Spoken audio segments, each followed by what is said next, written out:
Doctor BR Ambedkar Konaseema జిల్లా మండపేటలో జరిగిన టిట్కో గృహాల రెండో విడత పంపిణీలో గృహిణులు అసంతృప్తి. ₹1 కూడా కట్టం ఏమి చేసుకున్నా మీ ఇష్టం అంటూ మంత్రిని నిలదీసిన మహిళలు. మీడియా ముందే మహిళలను కలవనివ్వకుండా మాట్లాడకుండా వెళ్లిపోయిన మంత్రి. హామీలో భాగంగా గృహాల రుణమాఫీ మాట ఎత్తని మండపేట ఎమ్మెల్యే వేగుల జోగేశ్వరరావు.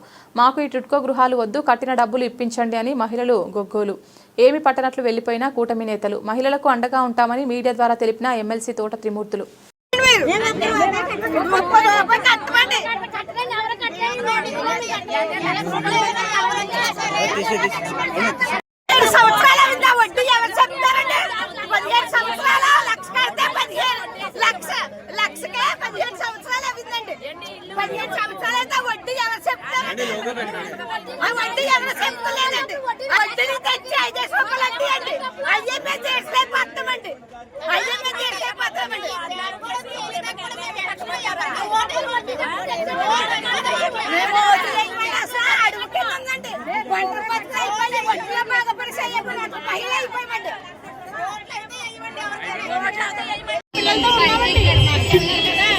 ఎలా చేస్తారండి ఇలాంటి ఇళ్లలో కాపురాలు? మరి ఎందుకు తీసుకున్న సెంటున్నర భూములు కడతామని ఎందుకు హామీలు ఇచ్చారు?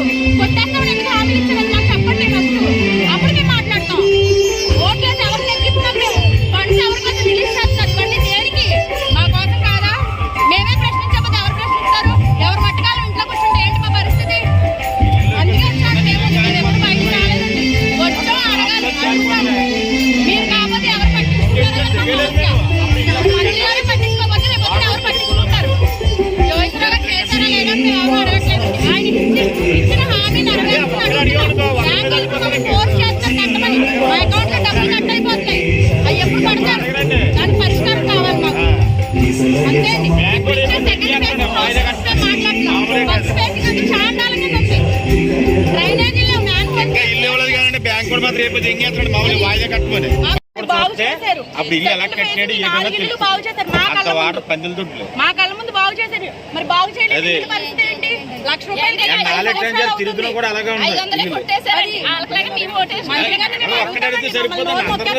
మమ్మల్ని అడగడానికి సరిపోదు.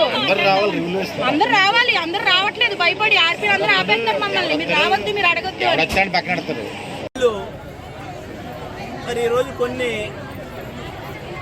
పూర్తయినటువంటి మరి మంత్రి గారి చేతుల మీద ఇస్తారని చెప్పేసి ఎమ్మెల్యే జోగేశ్వరరావు ఇక్కడ ఒక కార్యక్రమం పెట్టారు. అంటే ఏం చేయడానికి వచ్చారు? మీరు పేపర్లో ఫోటోలు ఎంచుకోవడానికి వచ్చారా, లేకపోతే పబ్లిసిటీ కోసం వచ్చారా? వచ్చినటువంటి ఇక్కడ కనీసం ఇక్కడ ఉన్నటువంటి ఫెసిలిటీస్ అన్ని చూస్తానని చెప్పారు. దీనికి మరుగు నీళ్ళు, ఇక్కడ నుంచి నీళ్ళు వెళ్ళేటువంటి మార్గం ఏదైనా ఉందా? దీనికి ఎక్కడికి నీళ్ళు వెళ్ళే మార్గం లేదు. ఇక్కడ ఒకరి మీద నలుగురిని ఎక్కించారు. 4 ఫ్లోర్లు వేసి నరకం చూస్తున్నారు వీళ్ళందరూనే. ఎవరు కూడా కాపురాలు చేసుకునేటువంటి పరిస్థితులు ఎవరు లేరు. అందరూ కూడా అయోమయంగా ఉన్నారు. మేము 2,000 ఇచ్చాం, 3,000 ఇచ్చాం, 6,000 కట్టించేస్తామని చెప్తున్నారు. అదే జగన్మోహన్ రెడ్డి గారి టైంలో ఈ రాష్ట్రంలో 24 లక్షల మందికి వ్యక్తిగతంగా ఇల్లు ఇవ్వాలనేటువంటి ఉద్దేశంలోనే, వాళ్ళకి ఇల్లు లేని వాళ్ళు ఉండకూడదనే ఉద్దేశంలో ఇళ్ల స్థలాలు కొని 27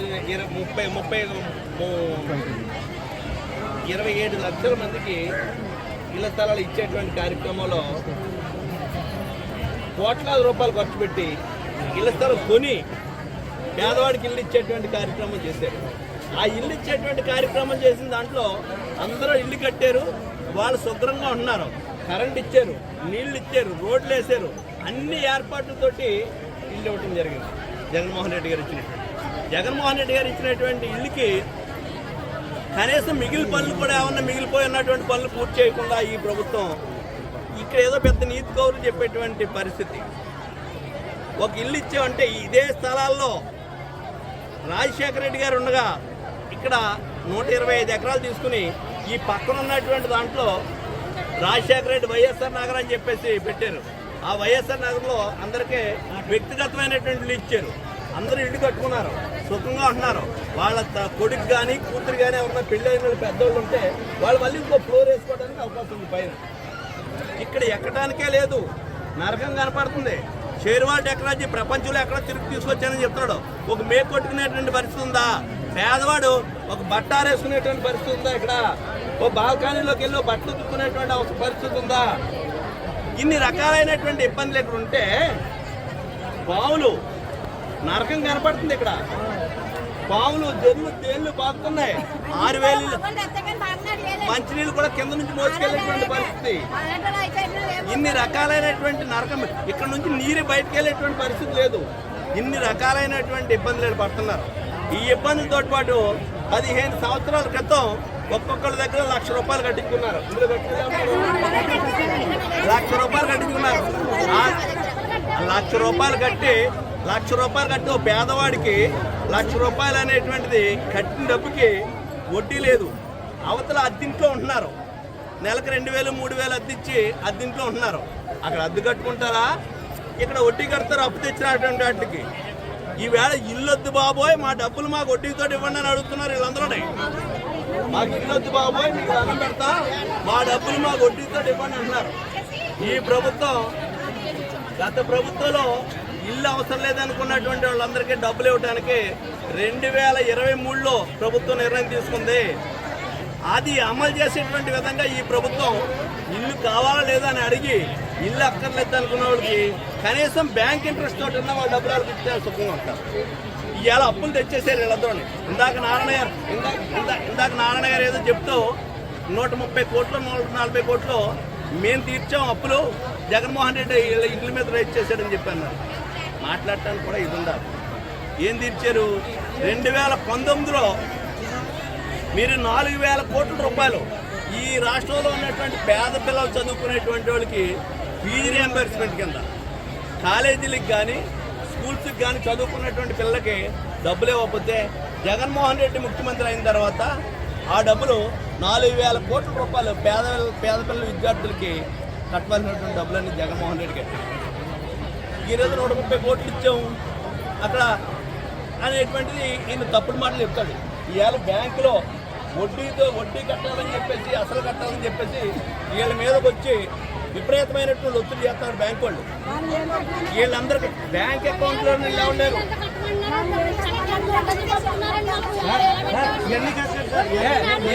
ఈ బ్యాంక్ వాళ్ళు ఒక నిమిషం బ్యాంకులో వీళ్ళకి ఏదన్నా బాబు డబ్బులు వస్తాయి, వీళ్ళకి డాక్టరా సంఘంలో కానీ వేరే సోర్సెస్లో కానీ వీళ్ళకి ఏదైనా డబ్బులు వస్తే ఆ డబ్బులు వీళ్ళకి తెలియకుండానే బ్యాంక్ వాళ్ళ అకౌంట్లో తీసేసుకుంటున్నారు, దోపిడీ చేస్తున్నారు. ఖచ్చితంగా యోగేశ్వరరావు ఇక్కడ ఏదైతే మాట ఇచ్చాడో ఈ ప్రభుత్వం అధికారంలోకి వచ్చిన తర్వాత మీరు ₹1 కూడా కట్టకూడదు, మొత్తం ఇళ్ళన్నీ బ్యాంకు రుణాలన్నీ మేము కట్టేస్తాం, 2 నెలల్లో పూర్తి చేస్తాం అనేటువంటిది చెప్పినటువంటి వ్యక్తి 2 సంవత్సరాలు అయిపోతుంది.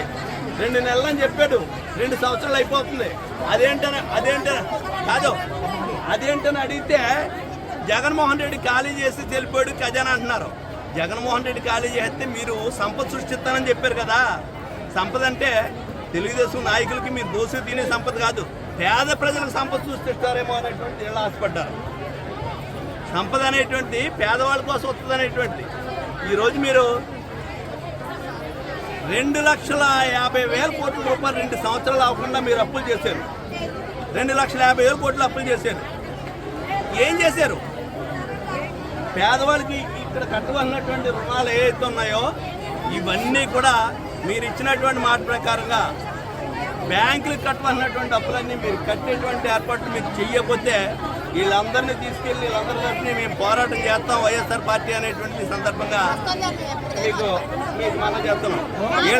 వీళ్ళేదో రెచ్చగొట్టాము అది ఇది అని చెప్పి సొల్లు మాటలు చెప్తున్నారండి. తప్పిది మీరు ఇచ్చినటువంటి మాటలు నిలబెట్టమని మాత్రం అడుగుతున్నారు. ఖచ్చితంగా మేము చెప్పాము, ఇట్లా జగన్మోహన్ రెడ్డి గారు వ్యక్తిగతమైనటువంటి ఇచ్చారు, వాళ్ళందరూ సుఖంగా ఉన్నారు.